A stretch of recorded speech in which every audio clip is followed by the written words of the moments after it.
Dave, when I see you. Yes.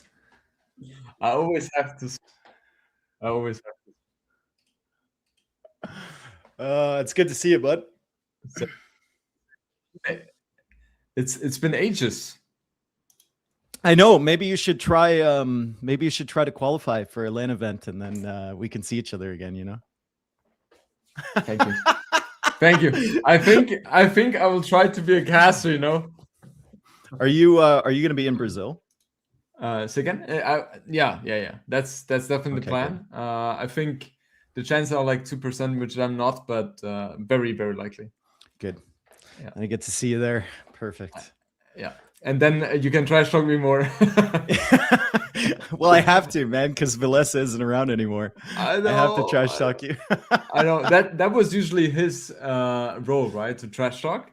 Yeah. Like he would be the guy never trash talking anyone except me. Nacho, what happened to your hair, bro? I can't hear you. We cannot hear you. It's better this way, dude. If we can't hear you, it's fine. Whoa! They've already roasting everyone. Freaking Dave, man. Can you hear me now or still? Yeah, I can hear you. Yeah. I think I would go bald, man. You don't believe me, man. How are you guys? Was the hair like a bit thicker a few months ago?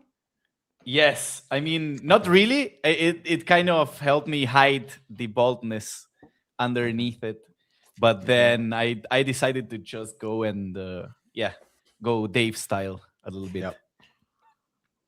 Just gotta embrace. You can only hide it for so long, bro. Yeah, bro. I know. It hurts, but yeah.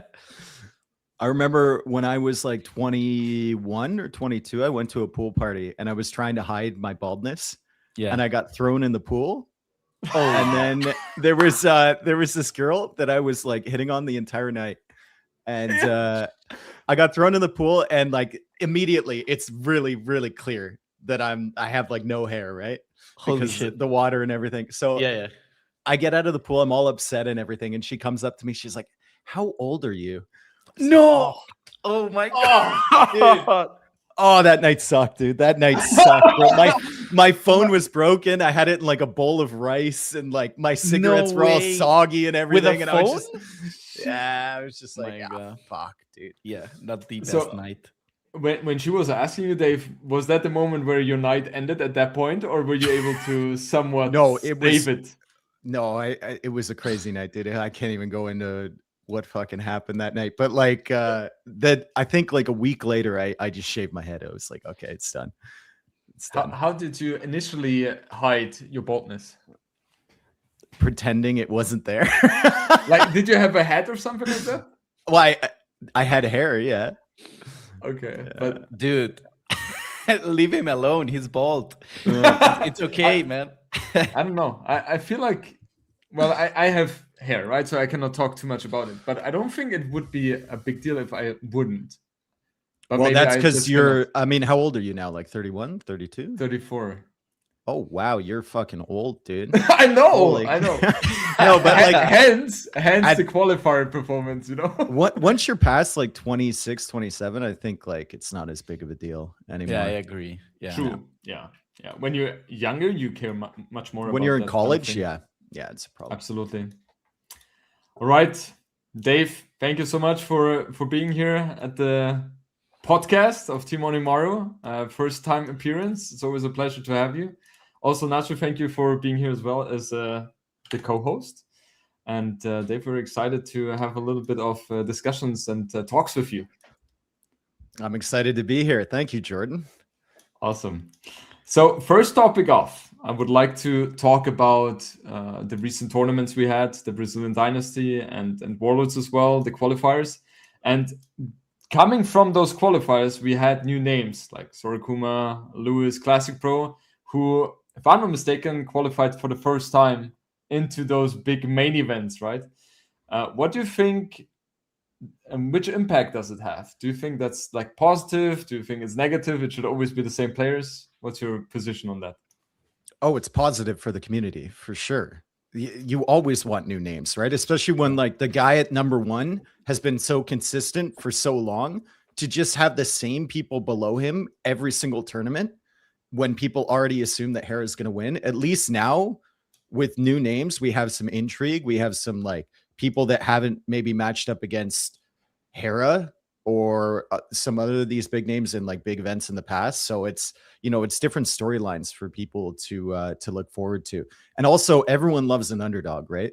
Like Classic Pro, I think if I remember correctly, I may be very wrong with this, but I think he's missed out on a lot of these big events by like a very small margin before. So it's great to have him in there. Absolutely.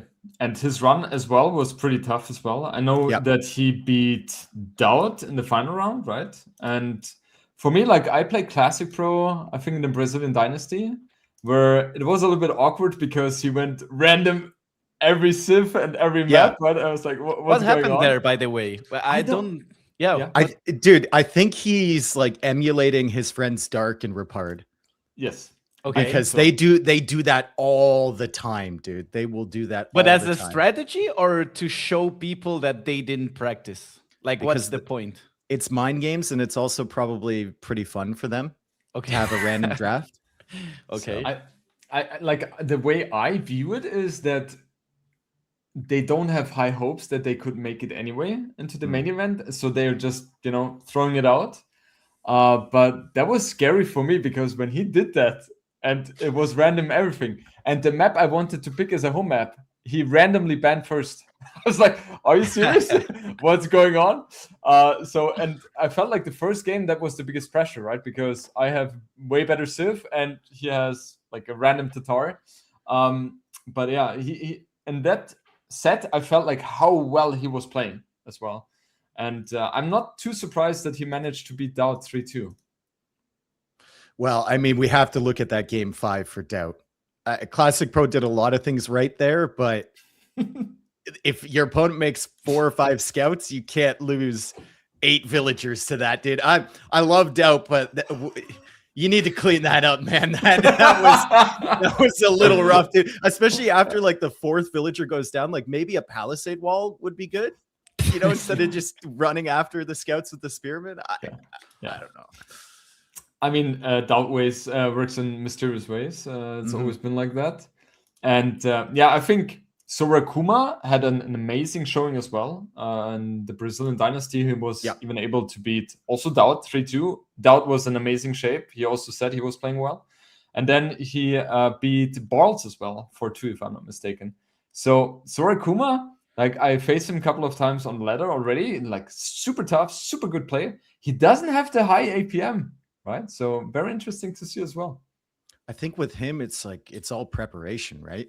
He's got teammates, he's got practice partners, and if he gets a good start, he actually has the capability to finish that start off, which a lot of these players who, you know, have the hot starts, like maybe Siscon, where he gets a couple villager kills, can't seem to quite get there in the end.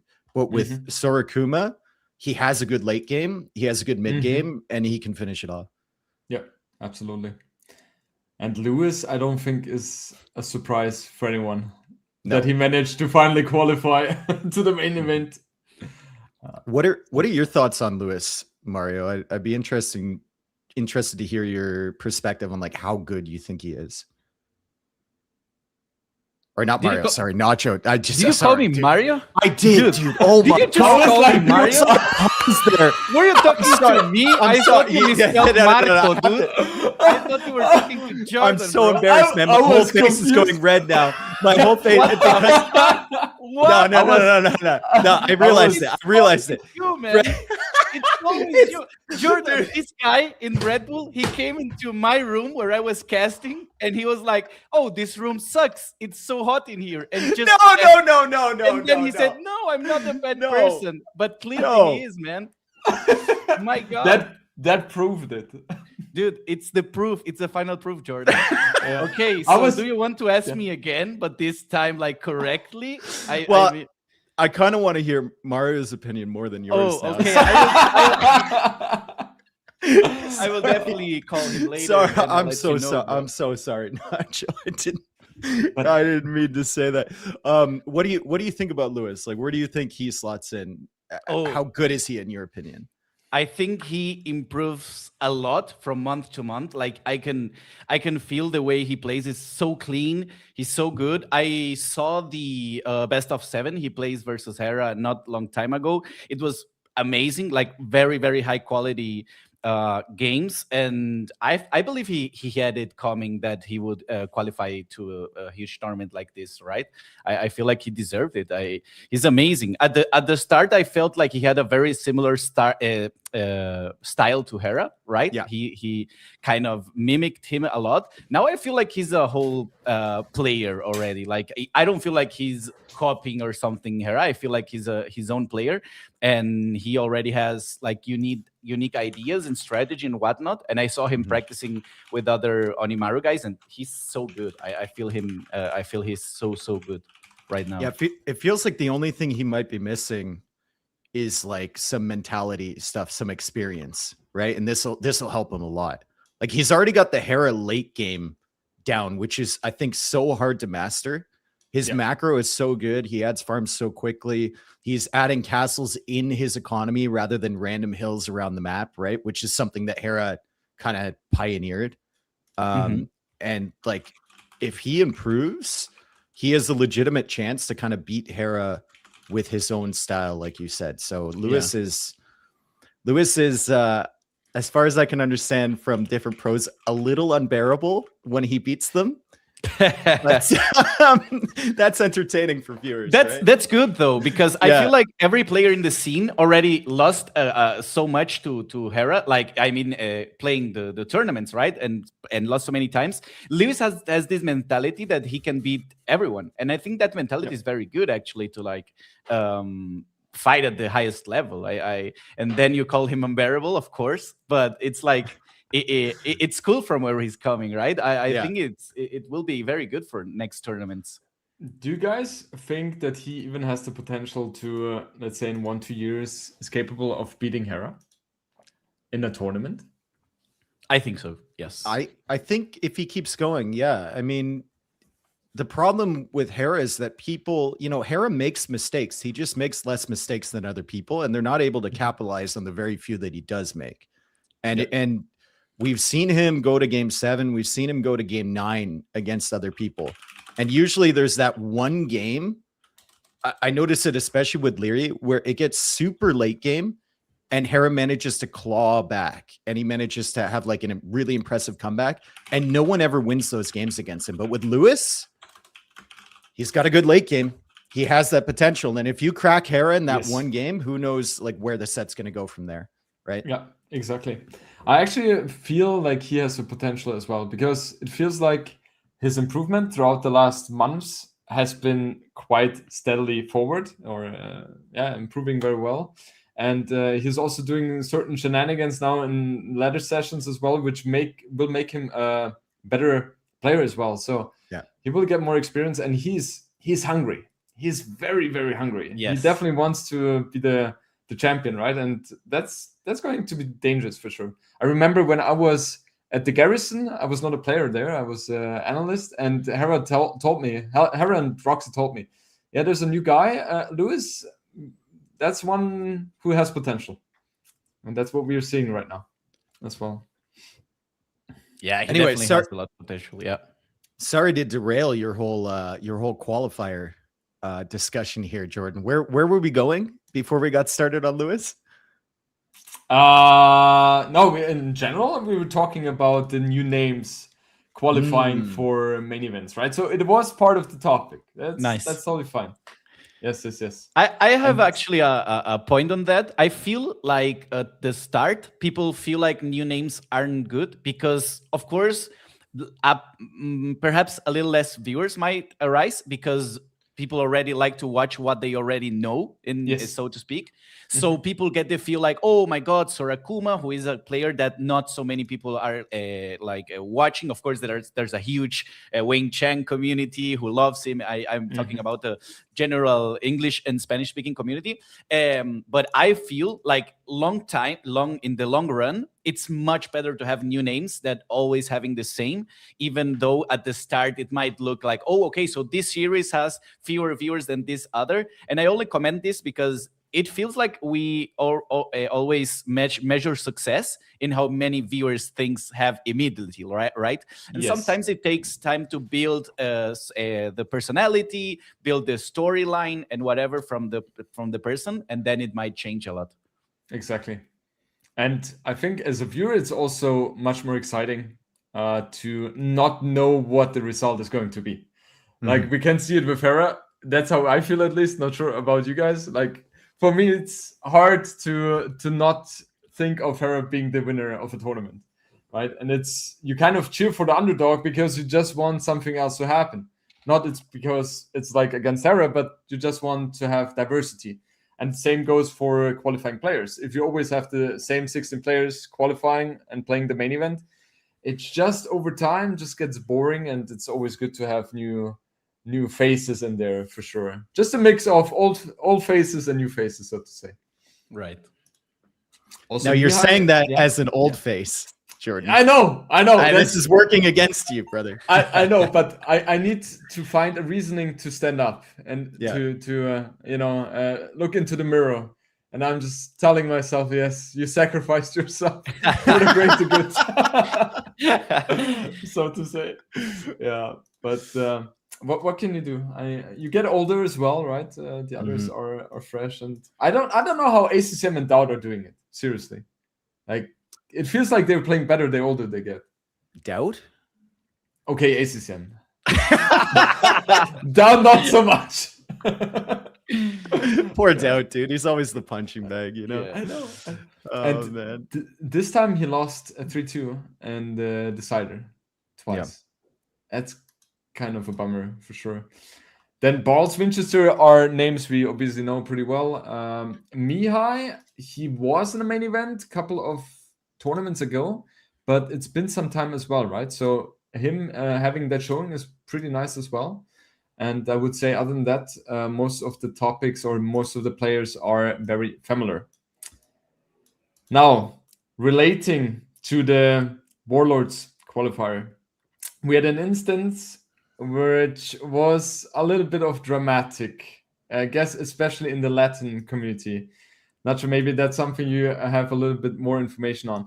In the first qualifier, we had Nicov against Neozz. They had a little bit of a dispute about the servers, right? Until that time, it was always like, okay, if both players don't really agree on a common server, then the admin decides with a, let's say, virtual coin flip, which server is going to be selected for the first game. That's what happened between Neozz and Nicov. Admin decided it was in favor of Nicov, but Neozz said, nope, not going to happen. I want to play a different server, which is more fair, so to say. That went on for quite some time, and there were certain things building up until we reached game 4. I think it was game 4, right? Or game 3? I'm not 100% sure. I think it's 4. Game 4. It was game 4, right? Where they played like 2 hours, I think, or 2.5 hours. Yeah, 2.5. It's season map, which was absolutely horrible. Yeah. But it's already out of the map pool, so it shouldn't be a big deal anymore. Yeah, exactly. And they literally got all the resources on the map, and there was some back and forth as well in the chat. Like, I think, if I'm not mistaken, Neo was saying even something like he's going to eat a burger now while he's playing. And Nicov eventually got pissed, and he was also losing, and he stayed in the game longer than he was supposed to, for sure. So, Nacho, what was the aftermath of this situation, you would say? Okay, so what happened then is that Nicov, he actually... At first, of course, Neozz said something like, okay, I have my burger with me. I have all night to continue playing this. And then Nicov obviously felt like he had either he stopped playing or he was just like wanting to taunt him in the chat, right? Yeah. And what Nicov did at the end is like, okay, so you had a burger, so I'm going to leave. He didn't write anything. He just left, but he actually left his keyboard for like... it's like 6 minutes in real life. It's like 13 or so minutes in game. But he literally left, and he had 0 APM, and that's obviously something that people can see in Capture Age. And after that, he said something like, "Okay, I didn't have a burger, but I went for a coffee. GG." And then he left the fourth game. Of course, this was very bad, and people didn't see this with very good eyes. They saw that Neozz could taunt him. He could write him a lot of stuff. He practically told him to resign and explain to him why he should resign, which is very weird in an tier S tournament. Of course, you as a player can comment. It doesn't happen ever. It's like the first time I saw it. But Nicov left the game, and so after they played game 5, where Neozz won, obviously after the whole hyped up, Nicov was disqualified for the second qualifier, right? He was eliminated because he had left the keyboard and he said some mean things in official tournament host MemTV channel. So because of that, Nicov was like eliminated, but Neozz, as the guy who like started it while writing in chat and whatnot, he only got a warning, so nothing happened to Neozz, right? So that's kind of what happened. Yes. Dave, what is your position on that topic? Do you think it makes sense that the ruling of the admin has not been forced through, and that there was such a debate about it, and that Neozz didn't accept it? Do you agree with the fact that Nicov was punished in a way he did without Neozz being punished at the same line? Like, what's your view on that? I mean, you just went full screen on my face, bro. And then just looking at my face. Oh, this is too good. Let's look at this guy. Oh my! Let's look at Dave, guys. All right. Well, I'll try not to, talk to myself too much here. But can we go back to the other one, please? It's extremely distracting. This is too good. That was good, though. It was very good. Okay. So I cast that game. I joined about an hour and a half in. I saw all the chat logs. If I remember correctly, Nicov told him to resign first. Nicov started it in the game. Oh, really? Oh. Yeah. Nicov sent the first messages, if I remember correctly. And because Neozz was sitting and Nicov had water control. And then Neozz said, "I can play all day."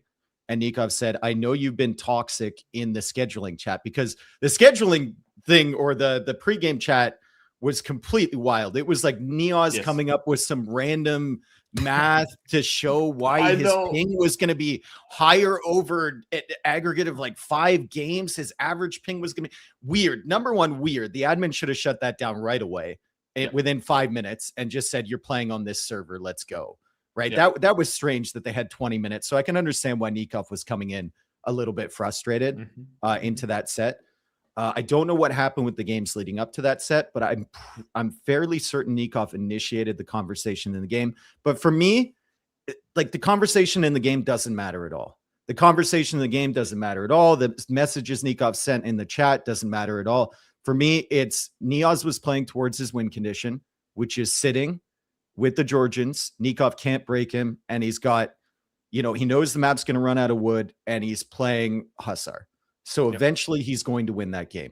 Now, Nicov, it took him a little bit longer to realize that because he had water control and he felt like Neozz would run out of wood sooner or run out of resources, and there was no way he could win. He didn't understand that because he was sitting in his line of sight, right? His POV. So from his perspective, he's frustrated. He thinks Neozz is griefing him. Neozz is actually playing towards the win. At the end of the game, when Nicov goes AFK, he's griefing Neozz. He's griefing all the viewers. He's griefing the tournament admin.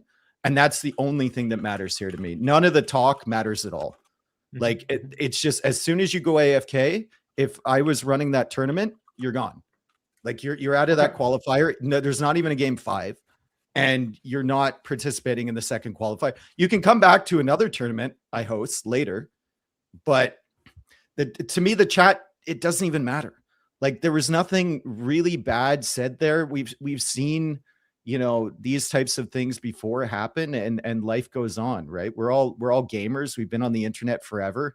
we've got a thick skin. We can handle this type of thing. Obviously, I would have, if I was the admin, I would have sent Neozz a warning as well, saying like, listen, don't try and antagonize the player, but it's not a fully punishable offense. The going AFK in the middle of a tournament match when you're not playing towards your win condition and you're going to lose is unacceptable to me. I think they made the right decision. I think it was a little bit delayed. There should have never even been a game 5, in my opinion. And I think Nicov even admitted to that on his Twitter afterwards. He owned up to it, which, you know, huge respect to Nicov. He gets flustered and he's not doubling down on the situation. He just says, okay, I made a mistake. Like I really screwed up, and the admins made the right decision here. So that's my take. I know there's going to be some people that disagree with that think like the chat messages from Neozz and whatnot warrant him also getting the same punishment. But in my opinion, nothing too bad was said there, and not a bannable offense for the chat, but going AFK is unacceptable. I would be very interested if it was really Neozz or Nicov initiating the... Well, the chat logs are there. Like, we can look at it. Yeah. I'm pretty sure Nicov said something first. I could be wrong, though. I could be wrong. I think at that point, I respect your opinion a lot. I just think that Neozz started in the chat. Like, for example, he asked how many relics Nicov had. Nicov answered. Then he asked how much wood he had. Nicov answered truly as well. And then he said, "Oh, okay, so I only have to play all night to win this." Neozz said in chat. But I think that's already like taunting a little. And then Nicov said, "No, you can resign." Like saying, "No, if you don't want to play all night, you can resign." And I believe obviously that Neozz had the win condition there, but I'm not sure at that point the game was 100% over. And I don't think you can blame Nicov for knowing that it was over, because he had 200 population, 220k wood. Yeah, he didn't know, right? Yeah. So and then Neozz said he had a burger, and that I feel like that's pretty bad. But I don't agree that you should ban Neozz. Like I don't think that's a bannable offense. I even think that it builds the story and whatnot, and it's funny for everyone, except for Nicov, of course. But I do believe that perhaps banning him, I believe he could have been banned before game 5 and say, okay, you don't play game 5, you lost this qualifier because you went 0 APM and whatnot. I just don't think that taking him off the second qualifier was the best decision, like 2 or 3 days after the whole incident, even showing that the text that he didn't initiate it. But I respect your opinion. I understand where you're coming from. It makes sense. I also felt like when the punishment went through, for me personally, it was too harsh. Nicov definitely misbehaved 100%. I think he knows it himself as well. As Dave mentioned, he didn't double down on his action. And I'm like, that is a pretty huge punishment. And it is for a S-tier tournament. And players are really dependent on those kind of incomes as well, and the performance we can potentially show there, right? And I think most people in life know that there are certain moments in life where you're emotionally so overwhelmed that you're not behaving how you're supposed to. These moments should be also available for human beings, in my opinion. And, you know, in those moments, you should still have the possibility to, you know, say, okay, that was a misstep. I apologize. You know, be sorry for it. And, you know, he didn't have the chance to do so in order to play the second qualifier. And that for me personally was a little bit too harsh. I don't view the entire situation as this was completely Nicov misbehaving. I think it was two people who were kind of, you know, playing along in that sense. And one got, let's say, emotionally a little bit faster.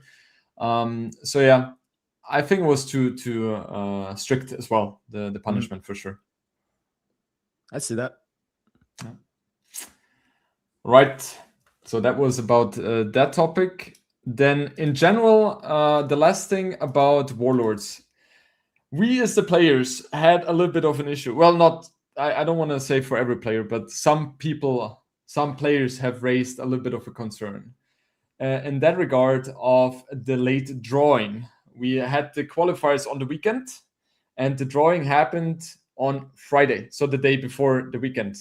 That led to players not really being able to practice properly, so to say, because there is a chance you play against the player you practice with. And most other tournaments, you have a little bit more time to prepare. You get the drawing and you know, okay, I cannot practice with that guy. I can practice with that guy. That was a huge issue also for me personally. Some people had that as well. What do you guys think about that scenario? Do you think that's not an issue as well at all? Players are a little bit oversensitive in that respect, or do you think it should be a little bit more knowledge, a little bit more time before the qualifier happens? I'm the wrong guy to ask, bro. If I have a tournament, it's like admins take care of everything, man. Ideally, it would be at least like 3 days ahead, right? But I don't know what was going on behind the scenes. For them, I don't know how busy they were. I don't know what else was going on, so I can't really speak to that. Okay. What about you, Nacho? Well, I can understand because I saw you guys practicing a lot. Like, for example, in Onimaru bootcamp, right? So I know that you guys practice with like sometimes weeks, even months at some point for some tournaments before it. So I can understand how the players would like a little bit more time, of course. But as Dave said, I don't usually since I'm not a player for huge tournaments, I don't know exactly how much it impacts you. But as you're saying, I feel like it impacts a lot because you don't know who you can train with and whatnot. So I feel like a week before should be the norm. But I don't know. Yeah, I also don't know what was going on and what to make of it. But I mean, yeah. All right, going to a little bit of a more positive topic, I would suggest, and I personally feel that a lot as well. As most people know, we have the Brazilian Dynasty tournament coming in July, end of June, sorry about that. And it will happen within 4 or 5 days. 12 players will play it out in Brazil. That's the first LAN tournament in South America, if I'm not mistaken. And I can proudly say that we will have Dave as an official caster there as well, which is absolutely amazing. Let's go! Is Mario going to be there? Dude, I hate this so much, bro. But he is, okay? He's going to be there, okay? You can be happy. Nice photo, by the way. Dave is going to talk to him most of the time. Is that AI, bro? They AI'd me up. That's not the actual picture that I sent. That's I've got some filter on or something. If you had a son, I think that's pretty close to it. That's like Dave with 20 years old when he was pushed into the pool. Yep. Nice, bro. God. That's cool. Dave, have you ever been to Brazil? I've never been to South America. No, I'm looking forward to it. Let's go. I've never been there. Okay, amazing. So it's definitely a new experience for you. Would you say you have been to a country which comes close to South America? Not at all, dude. Not at all. So it's Europe and North America. Yeah, there's I mean, like Spain would be the closest, I guess, but that's like not even close, right? So okay, Dave. Nice. Other than or besides Mario, who's the person you look forward to? I love Nacho, man. Nacho always. No, I did not walk into your room and say it's awful in here. I said, wow, it's hot in here because I don't want to cast in a hot room. And Nacho's like, what are you doing? You're making fun of our setup. You're always making fun of everything I do. So sensitive, dude. Tell me, did any of the other casters even come into your room? I went there to go say hi and check You're right. Thank you for coming by and say hi, bro. I appreciate it. Yeah. I should be more appreciative of you, man. You're right. Also, Nacho and Mario are awesome too because everyone else goes to sleep super early and I'm in the hotel lobby at like 1 a.m. and they're hanging around like, where do we get a beer here? I'm like, exactly. Dude, it was so weird finding you downstairs. We were looking for a place to grab a beer with Mario, and then Dave just comes down, and we asked him, dude, do you want a beer? And he was like, hell yeah, bro. And then we just went to find a random pub in the middle Karaoke of London. bar. Dude, it was very fun. It was fun. Weird place though, but it was fun. Yeah. You went to a karaoke bar. No, but and the security guard, remember the security guard at the door? Because Mario had the hat on. He had it on facing forward like a baseball cap. And the security guard stopped him. He's like, no. Turn it around. And he made him turn his hat around. Because he wasn't cool You're enough. out of style, bro. You need to at least the 8 of style if you want to go in. It's so funny. So it was because of the style, so to say. Yeah. I don't know why. He wasn't. He might have been just messing with him. I don't know. We were all very confused. It was very random. Very random. Dude, before that, we went into a place in London where they didn't let me go in. I was with the Onimaru pants, and he looked at me and he said, no drugs. And I was like, dude, what the fuck? I don't have any drugs on me. That's a very weird question. And then he said, no joggers or something, or trousers. I don't know what he said, but I needed to like put jeans on, and it was very weird. But at I remember. place, yeah. Oh no, go ahead. Sorry. No. That was it. It was the whole story. I remember once. Remember that shisha bar in Berlin, Jordan? Doubt got turned away from there because he wore sweatpants, and he only ever wears sweatpants. Like he wears the same pair of pants for like 2 weeks, right? The Gamer Legion pants that he had, right? And he got turned away. I've never seen anyone so like angry and sad at the same moment. Man, He's been there every day for the last 10 days, and they turned him away. Dude, he was like the most important customer for them. I know. He brought in the most money. Dowd didn't have the best experience in Berlin. He was also getting a ticket for using the public train, right? Yeah. Oh man, freaking Germans! Yeah, he didn't have a lot of fun there. But yeah, Red Bull for you guys. Like I'm asking, but I'm expecting or assuming, as someone who wasn't there live, that must have been the best experience, Age of Empires 2 related, right? That final day, man. I know Nacho was pumped about it. I was pumped about it. There was a feeling there. Like the days leading up to it were awesome as well. But the Royal Albert Hall, there was just something different about that. I still think back. I mean, it's 3 weeks ago or a month ago or whatever, and it still seems like it's not really real what happened there. It was because there were so many people. The whole, like, even just the venue in general, like you walked in there and they were giving us instructions and I couldn't pay attention to what they were saying. And it was very important. I was just sitting in the ground floor, like looking up at the venue and everything that they had done. And there was pictures all the way around the halls there of all the acts that had performed there, like Led Zeppelin, the Beatles. They had set up like a tennis court in there at one point. And like the green rooms we were in were the same ones that like those people had used. Frank Sinatra had been in there. You know, there was just so much history. Yep. It was different. It was incredible.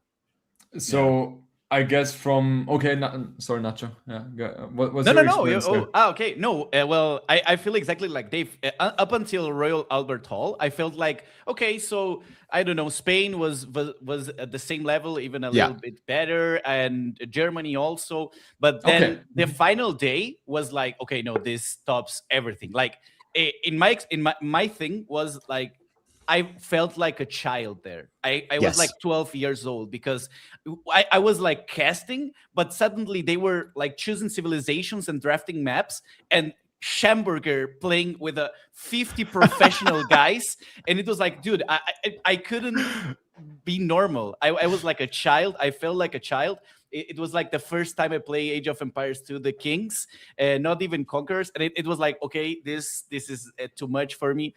Thank God I was able to cast, but it was such an amazing energy. And it was because of the many people, but also because of the venue. It was just spectacular, like best ever. Absolutely. Nacho, I want to ask you, because was weird for me casting there. Obviously, like my voice is through the entire thing, and you're streaming on your own stream, but we had that same energy, right? I wasn't nervous at all. The most difficult thing for me was like managing my energy levels to make sure that they didn't go too high. Was that like kind of the same thing for you? Yeah, absolutely. Yeah. I feel like at the start, before starting, I was a little bit nervous, of course. But not only because of the venue, but also because before everything starts, you never know what's going to work, what not. Yes. I mean, I thought the sound was going to be bad because your voice was very high, and then I thought, okay, definitely going into the mic and whatnot. So I had 1,000 things in my mind. But as soon as it worked, I felt like, okay, I'm in my sauce, you know. I'm like casting the game I love, and I am in the environment I want to be. So yeah, just hyping it a lot, and of course being genuine, right? So it was amazing. Yeah. Is it something you worry about a lot, like all the technical things working before you go live? Before you cast? Yes. Really? Yeah, 100%. 100%. Because you can't control a lot of that stuff. So you find yourself worrying about it, right? Because like, what if it's really bad, and then all the chat is just talking about how bad it is, and then they're ruining the whole experience of the game, and that factors into your mind when you're a caster, and you want to you just want to feel good about everything and just focus on what you're doing specifically. So if you can take that element out of it, then it just relieves a lot of stress and it makes you better. At least for me. I'm assuming Nacho's the same way. The same, exactly, 100% the same, yeah. Understood. Because I was initially thinking, why do you worry about something which is not in your hands anyway, right? Because if it doesn't go right, then it's not your fault because you're not responsible for the technical that's the things. Only things you should be worried about, which things you're saying, Dave? The stuff you can't control, bro. If you can control it, then it's then fine, do your right? best, and do your best. Okay. Fix it. Okay. Yeah. Got it. Yeah. Also, so Nacho, you were saying the first 2 stages where you were at Red Bull, because you had 3 stages, right? The final one being Royal Avatar. The first 2, they were somewhat comparable to the experiences in Spain and Germany. Like I think they weren't quite as high, because in Spain and Germany we were at a castle, right? And we were very in Spain. It was absolutely amazing. We were in the highest tower, so to speak, so we could see everything. It was amazing, like 100 out of 100. And so for me, the experience in the castle was better than the first couple of days in the because it was a normal venue, right? It was in London, but it was a regular venue. It was we were in, like Dave says a lot, my room wasn't the best. It was very hot. So, but yeah, taking that out, I wasn't in the cinema, so I don't know. I just went there to see how it was. But that was in Red Bull offices. Red Bull offices were very cool. But it's not like an environment full of people. It's not like a place out of the ordinary, as is a castle in Spain or a castle in Germany. So those were better, I think, in experience-wise. But and I thought it was going to be like that, because we were not going to be in a castle. But as soon as I stepped foot in the Royal Albert Hall, it was like, okay, no, this definitely is better. Like, this tops it. I don't know how they did it, but for the 3rd time in the row, they picked a better venue than the last. It's amazing, like how much effort they put into it and how well it goes. It's crazy. Red Bull has done so many amazing events throughout the last years, especially for Age of Empires 2, of course. And they always find a way to improve, right? Exceed the expectations, so to say. So that's really nice. What were your feelings after Game 3 in the final? Lyra being up 3-0? Like, were you thinking, is this a 5-0 or what's happening? I think I said it on the stream. It's still a 50-50. Oh, yeah, okay. Like I knew it was going to come down. Every single Hera Lyri set that's close. Like there's sometimes where Hera just steamrolls him, like Hidden Cup. I think he beat him 5-0 or whatever. But every single Lyri Hera set that's close that we've seen before always has that one game that I was mentioning before where it goes super late. You feel like Hera's dead, and then he wins. And then that's the set right there. And it just felt like best of 9. He had to lose 2 more times. It was anybody's game. But Lyri was killing it those first 3 games, especially the Cumans game. Oh my God. Like he just absolutely rolled over Hera. Hera was up against the edge of the map and couldn't do anything. It was incredible. Beautiful Age of Empires right there. And I feel like it was the best result we could have for viewers and for us, of course, but for viewers specifically, because people, as you said at the start of the stream, right? You said people like already expect Hera to win. So when the result is 3-0 Hera up, viewers don't go up. They just like stay the same and they say, okay, so let's see what happens. I can do other stuff because Hera is literally running over Leary. But because Leary was on the top, everybody stayed and even called more people because they wanted to see if this is finally the time where Hera is going to be beaten, right? So the 3-0 is good, 3-1 is good, 3-2 is good, 3-3 is good, and then the final games already have the momentum going, right? So it was the best result to start the series possible. So it was very hyped for me as well.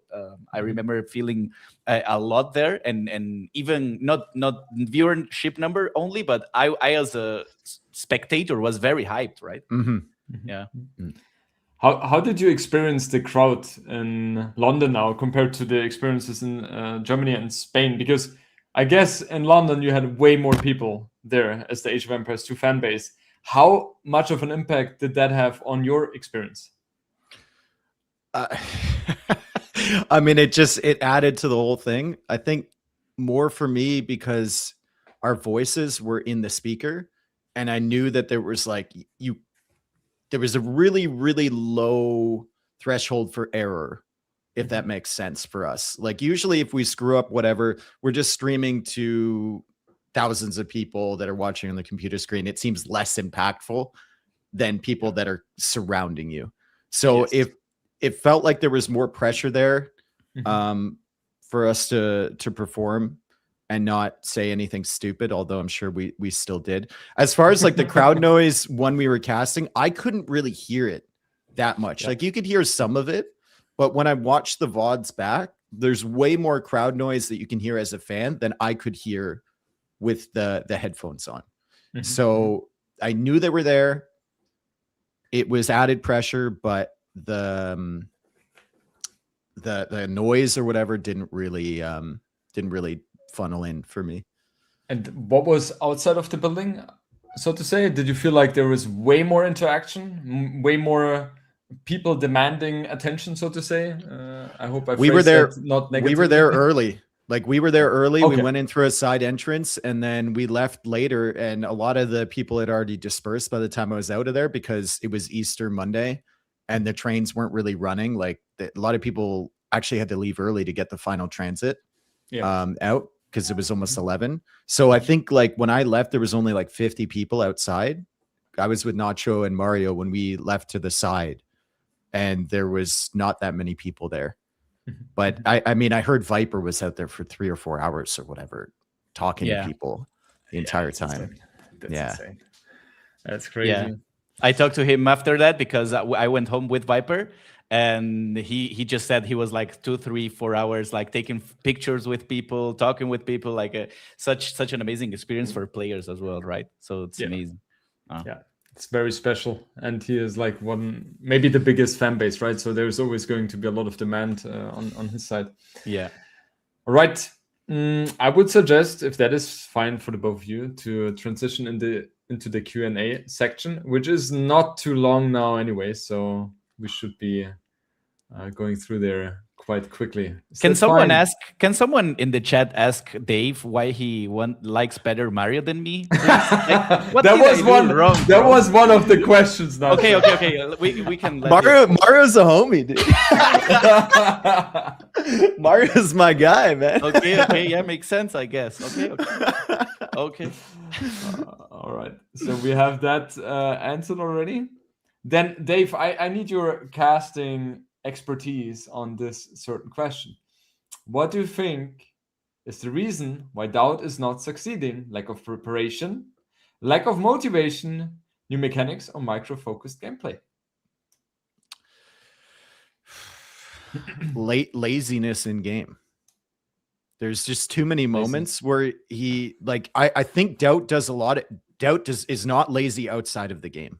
As far as I know, like he's practicing all the time, he's preparing and everything. I don't know. I hear of people practicing with Doubt and I can see the strategies that he's come up with. Right. So he's like, he's really looking for that edge to make up for the lack of APM or whatever.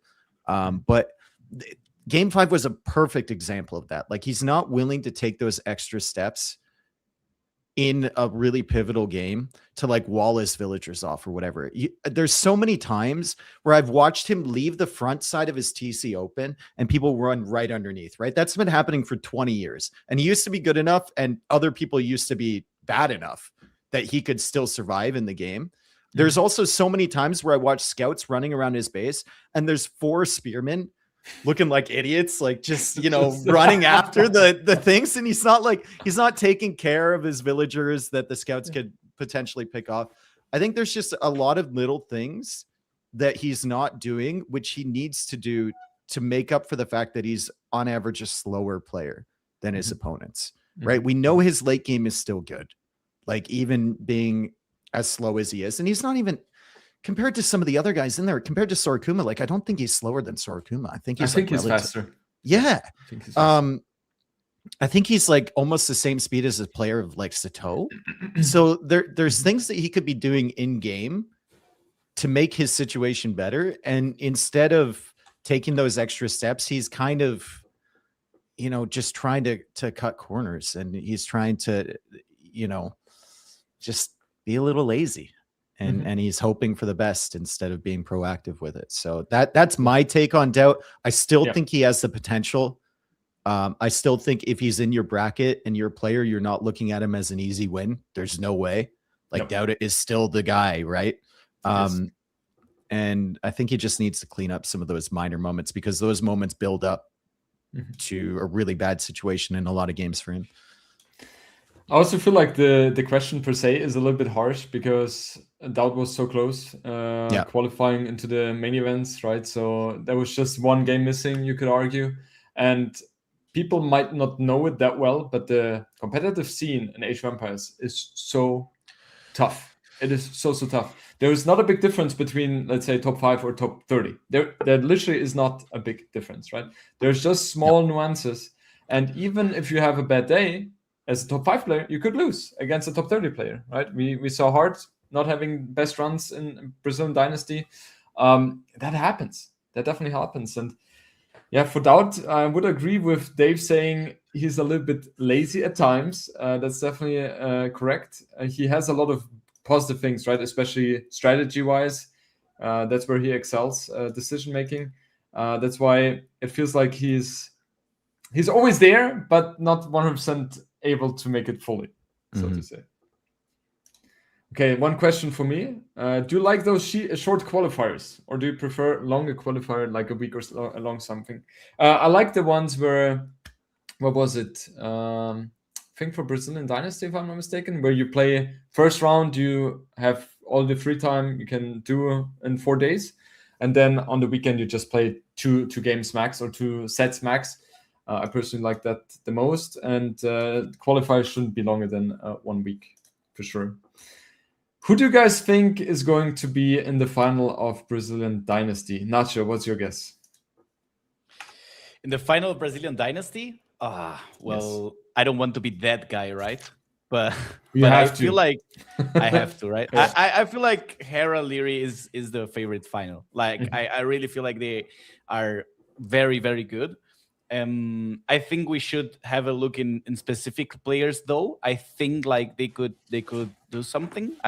For example, Sebastian, Lewis are very strong players. Winchester, of course. So I think Viper, of course. I mean, I could talk about all of them, right? I just feel like some specific players are still in the rising, and those I think should be the ones we look into, because other, like Viper, for example, he's already very good. I feel like he maintains a top 3 level in the world constantly, and is very good. But I feel Lewis is going up, and I feel Sebas is going up as well. So I feel like those 2 players might be the ones who could break that final, right?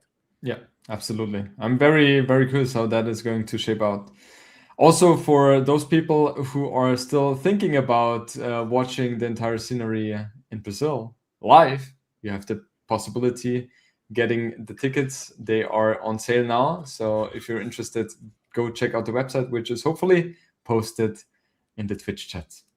All right, Dave, what do you think currently is the most broken used strategy in Age of Empires 2 currently? Broken strategy. Yes, broken. It's really map dependent, bro. Let's go for Arabia. Arabia, broken strategy. Wall. Like the latter Arabia right now is basically like Black Forest, dude. The woodlines are so big. Yeah. It's crazy. It's like I mean I could say some Phosphor build or something, but to be honest, we haven't seen Arabia very much since King of the Desert. So I don't really have that on my radar very often. I would say the most broken unit right now is commonly used is probably Tiger Cav with the Way, just because they build up into it so easily. And it seems like very powerful against the units that people are normally making against the Way. So I would say like Tiger Cav in that instance is really, really strong. One thing which pops into my mind is the unique unit of Tupi. It feels like that one is completely broken, and I've not seen a lot of ladder games, right? But I would assume that's something people try to get into. Well, I've seen a lot of tournament games where people they try and do it and they just die. Like Dogao yesterday died.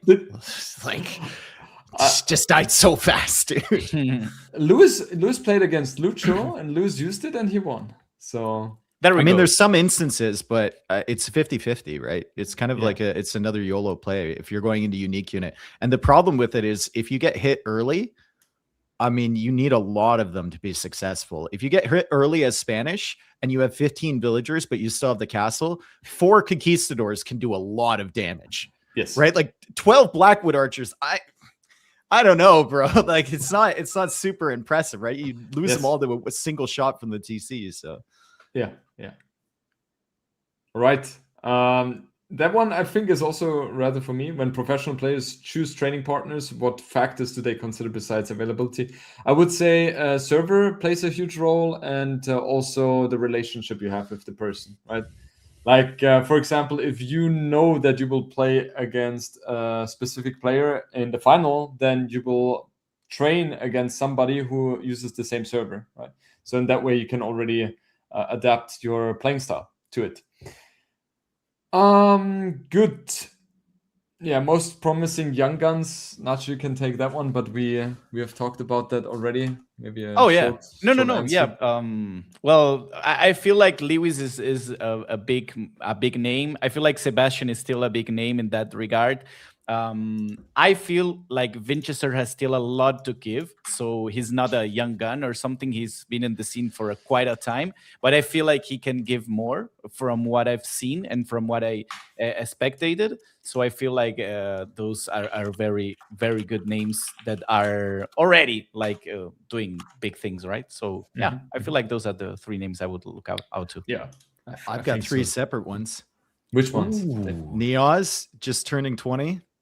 Nice. Regardless of the drama that just happened, right? Obviously, he's got some skeletons in the closet now. But we have Stone Please as well, who's very young and is very prepared for his sets and had a really good run. I think he beat Barles in one of the Brazilian qualifiers.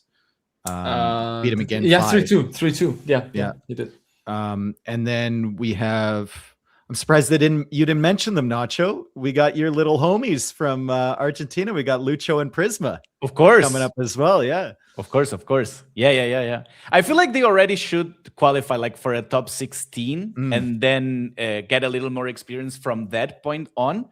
I feel like that's very important, right? I felt that with Sebastian when he was like coming up as a new player. Until he got that experience from top 16 tournaments, I feel like your growth is a little bit limited, right? And then when you really break into that top 16 and play versus a very, very top player in a round of 16 or round of 8, then you get that extra experience that you need to be like the future. So that's why I picked my names, but I feel like your names were very, very good as well. Yeah. Also, Benanji has had a very interesting run in qualifier 2. He was really prepared, man. I was surprised. Like, Benangi's a good guy, or maybe it was Benangi. It wasn't Neozz that was turning 20. It was Benangi that was turning 20. I think I got that wrong. Neozz is a little bit older. Yeah, I listened to the interview he did with Mem after he lost, and I think he said he's turning 20, which surprised me. Very young. Very young. He beat Lucho 3-2, which was a complete upset for everyone, I guess. And then he even managed to beat Stoneplace, if I'm not mistaken, 3-1. So that's interesting for sure. Like I played against him a couple of months ago on ladder, and it like he was 2K3 at that time, right? So it didn't feel like a threat. But if you show such a performance in tournaments, that means something. And also Prisma against Hard in the first qualifier. Dude, Prisma, he should have won game 3. And he was really giving Hard a really hard time. So I don't know. Like I even messaged Prisma, like, just continue what you're doing and you will become extremely good. Like top 5 caliber could be even potential, I think, in Prisma. Yeah. Well, I saw a game that I played versus Neozz like 1 year ago, exactly 1 year ago, and he was 2K2-ish, like 2,220 or something. So he definitely had a big growing also. So for sure. Yeah. And his showing right now was just fabulous, right? In Warlords. Yeah. All right. How does Onimaru manage to pay all these AOE2 players? Are the payments up to date? To be honest, I can only answer half of the question. First of all, the payments are up to date. Yes, not as with other experiences. And regarding the other one, I don't know. All right, Dave, what do you think about the calendar for the next 12 months? In Age of Empires 2 context, of course. No Master of Hyper Random. How is that possible? No, I had talks with Nilly, right? And I don't want to like reveal too much or whatever, but basically it came down to like there was very limited spots in the schedule and I couldn't make those happen. So at the end of the day, it's on, I had existing commitments, so it's not on that. But I'm really looking forward to a lot of these, dude. Obviously, we've got the Polish one, right? Which is TBD, and then we've got Sudden Disaster, which I'm very excited about. I love that tournament so much, man. Yes. And those are like the big ones, and then of course the league that Danny's putting on with, I believe it was R-Based and CS, I think are the people hosting that. So big news for Danny. I think it's her biggest event ever that she's putting on, and it's our first like team game event, big one in a very long time, and it's going to have a LAN final, which is super cool. Absolutely. Right? So hopefully some people can put up some fight against Vitality. And I think Onimaru does have a chance if you make your teams very strategically rather than just based on happiness and friendship. I'm looking at you right now, Jordan. I think there's some strategy that needs to go into making those teams rather than just like, good vibes and being friends. Yeah, absolutely. Dave, what would your A team be for Team Onimaru? Nice question. I think like there's I went over this before, and I think there's some potential there for making a really unorthodox but good A team with like Viper in the pocket. I don't want to see Viper on the flank. I want to see Viper in the pocket, and I think he's still considered your strongest player, right? Yeah. And then I'd love to see like Viper, Vinchester, and as weird as it may sound, Lewis on your A team. I think that would be quite good. Vinchester has the carry potential. I don't think he's going to ever lose a flank straight up. And then Lewis has that dog in him, man. Like he's going to hold on till the end, right? Until Viper comes through. He's going to give Viper that time. And then you have like the more solid kind of more conservative team maybe, which would be like you, Doubt, and Tato or something along those lines. And then you have Miguel and Dogao as well, which is such a solid combination. If you put Kingston with them Kingston, I guess it would be. Yes. And Mario? Yeah. And I was just because I was just like, I think Kingston's on Onimaru. Yes. And then like I asked the question, I'm like, wait, am I way out of pocket on this? I mean, you have 10 players, bro. It's tough to make sense of this. And then who's your final player? Is it who's the 10th player? Who am I missing here? Andy. Oh God. Oh man, Andy's such a solid option as well.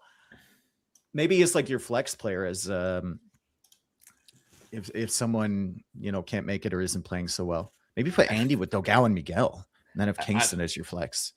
I don't know. I feel like Andy should be a team. He's just a beast in team games, especially. It's crazy. He has certain skills which are very unique.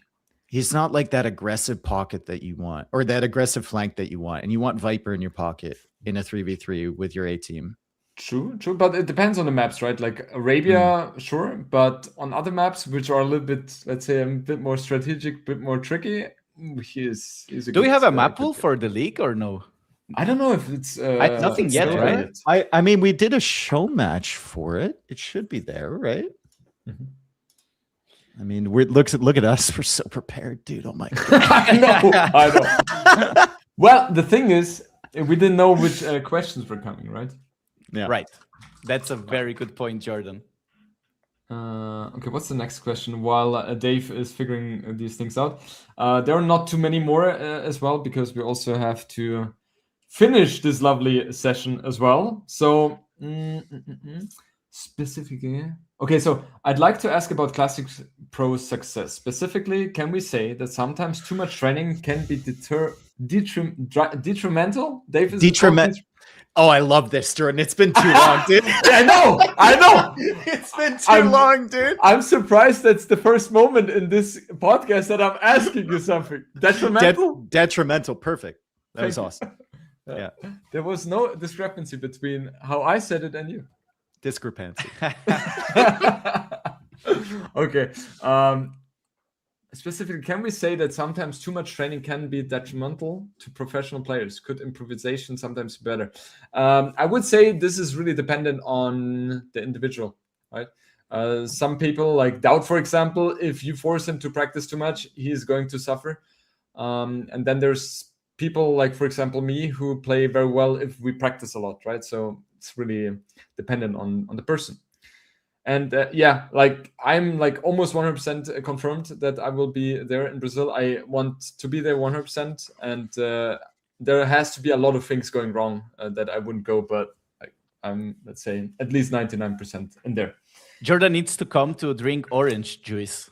Dude, I never seen someone ask for so many orange juices in my life. And Jordan asked me to ask for him because he doesn't speak Portuguese. So it was like 10 or 15 orange juices in a night. It was amazing, man. Nacho, it was not only for me. People around me saying, Jordan, can you ask Nacho to order for me? I only had 8. Only 8? Oh, okay. That's good. Yeah, not that much. Yeah. Don't exaggerate. Yeah, so that's it, guys. Don't forget, one more shout out to the tickets as well. Brazilian Dynasty tickets are available, and we would love to have you there. It's the first LAN tournament in South America, hosted by Microsoft Edge, or World's Edge, sorry about that. So it's going to be an amazing experience. And of course, Nacho and Dave are going to be there as well. Let's go. Let's go. All right, guys. Thank you for being here. It was a pleasure. Oh, you. Mario. Mario's there as well, of course. Dude, we will have a talk after this. Definitely. Yes. Okay. I want to be there with at the talk. For sure. All right, guys. Thank you so much. Take care and enjoy your day. See you guys. Bye. Do we just leave now, or what's going on? Are you still streaming?